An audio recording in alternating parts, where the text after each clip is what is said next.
جن میں Lahore high court سے ان کی ضمانت پوسٹ اریسٹ بیل ڈسمس ہوئی تھی 26 جون کو، وہ بالآخر آج سپریم کورٹ پہنچ گئی 3 ممبر بینچ کے پاس۔ خوش قسمتی سے چیف جسٹس صاحب کے پاس یہ معاملہ آج فکس ہوا، جس میں نوٹسز ایشو ہو گئے ہیں نیکسٹ ٹیوزڈے کے لیے، 19 تاریخ کے لیے 19 اگست کے نوٹسز ہیں۔ افسوس کی بات یہ ہے کہ ہمیں سپریم کورٹ اس مقدمے کو لے کر آنا ہی نہیں چاہیے تھا، اور یہ لاہور ہائی کورٹ میں ہی یہ ریلیف مل جانی چاہیے تھی، اسپیشلی جب 21 مقدمات of the same nature of the same evidence وہ ڈسکارڈ کر کے ریجیکٹ کر کے اگر ضمانتیں ہو چکی تھی، پری اریسٹ بیل اور پوسٹ اریسٹ بیل ہو چکی تھی، تو سیم ایویڈنس پہ سپریم کورٹ آنے کی نوبت جو ہے وہ نہیں آنی چاہیے تھی۔ یہ ہم برڈن کر رہے ہیں سپریم کورٹ آف پاکستان کو ود کیسز، اور جو سیاسی کیسز ہیں وہ نظر آ رہا ہے کہ سیاسی کیسز ہیں، اور سیاسی انتقام عمران خان صاحب سے جو ہے وہ جاری ہے، ایک کے بعد ایک کیس جو ہے وہ چلتا جا رہا ہے۔ آج کی کارروائی میں چیف صاحب نے ہدایت دی ہے سرکار کو خاص طور پہ کہ لاہور ہائی کورٹ کے فاضل جج صاحب نے جو آبزرویشنز اپنے آرڈر میں دی ہیں، ہم یہ آپ سے سننا چاہتے ہیں کہ کیا وہ آبزرویشنز دینا مناسب تھیں، کیا یہ merits of the case would be looked into, کیا یہ ڈیفینیٹ فائنڈنگز دی جا سکتی تھیں۔ ہم اس کی اجازت شاید نہ دیں آپ کو آئندہ ہیئرنگ پہ، سو اپنی تیاری اسی پوائنٹ آف ویو سے کر کے آئیے گا۔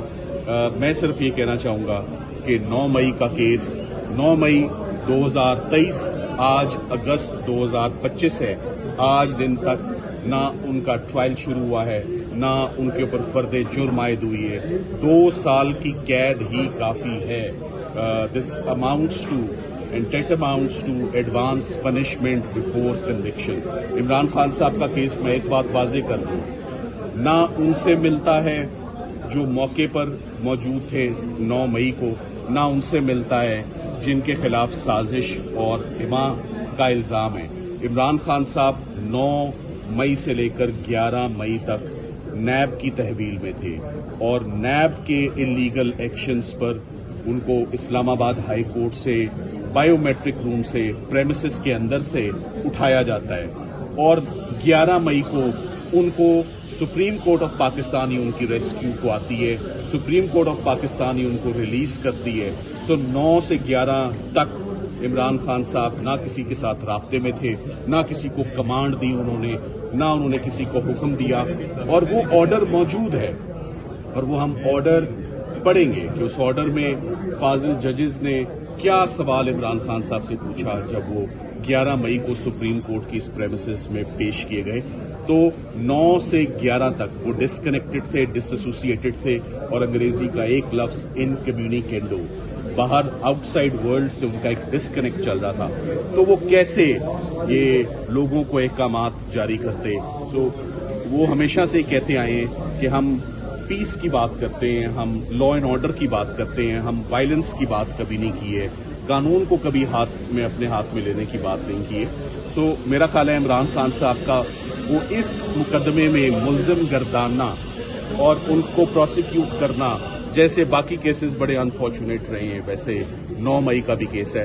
سو ہم امید کرتے ہیں کہ انشاءاللہ جیسے آج ہمیں ہدایت ہوئی ہے سپریم کورٹ سے کہ کس طریقے سے نیکسٹ ڈیٹ پر یہ بیل سننا چاہتے ہیں، ہم انشاءاللہ نیکسٹ ڈیٹ پر 9 مئی کے ان کیسز پہ سو ڈیٹ اناؤنسڈ ہے، اور ان کی اب ہم یہ بھی امید کرتے ہیں کہ اگر سڑک کے اس پار چھٹیاں نہیں ہیں اور بیل سنی جا رہی ہے، تو سڑک کے اس پار اگر القادر ٹرسٹ میں عمران خان صاحب کا آخری کیس ہے تو آج یہیں سے بغیر درخواست دائر کیے، کیونکہ درخواست ہم ڈالتے ہیں تو وہ لگتی نہیں ہے، وہ چیف صاحب کے پاس، اسلام آباد ہائی کورٹ کے چیف صاحب کے پاس پہنچتی نہیں ہے۔ تو میرا خیال ہے اگر یہ بیل سنی جا سکتی ہے تو وہ بیل کیوں نہیں سنی جا سکتی؟ کیا ایسے بھی ہو سکتا ہے کہ سڑک کے اس پار چھٹیاں ہیں اور سڑک کے اس پار چھٹیاں نہیں ہیں؟ میرا خیال ہے کہ اسی ہفتے القادر کی بھی لسٹ آنی چاہیے، اور القادر کیس بھی ہونا چاہیے۔ یہ آخری 2 کیسز ہیں۔